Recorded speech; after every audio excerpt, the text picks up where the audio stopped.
சந்தோஷமா இருந்தாங்க. They made each other happy no matter what they did.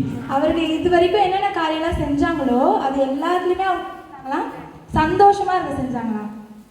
Then they had one wonderful idea. அவங்க எல்லாருக்கும் திடீர்னு ஒரு யோசனை. They decided to make men who loved each other. அவங்க ஒரு மனிதனை படைக்கணும், நேசமான ஒரு மனிதனை படைக்கணும்னு ஒரு ஐடியா வந்தது அவங்களுக்கு.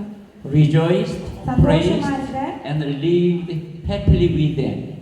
எப்படிப்பட்ட ஒரு மனிதன் அப்படின்னா எப்பவுமே சந்தோஷமா கடவுளை துதிச்சிட்டு இருக்க சந்தோஷமா வாழ்ற ஒரு மனிதனை அவங்க படைக்கணும்னு ஐடியா வந்தது. If the people could only live like that, ஒரு மனிதனால மட்டும்தான் என்ன பண்ண முடியும், அப்படி வாழ முடியும். Father and son would be more than happy and proud. இந்த மாதிரி ஒரு மனிதனை படைக்கிறதுக்கு அந்த தகப்பனும் அந்த பிள்ளை எப்படி இருந்தாங்களா, ரொம்ப அவங்கள பெருமையா நினைச்சுக்கிட்டாங்களா, இது படைக்கிறது நல்லது அப்படின்னு.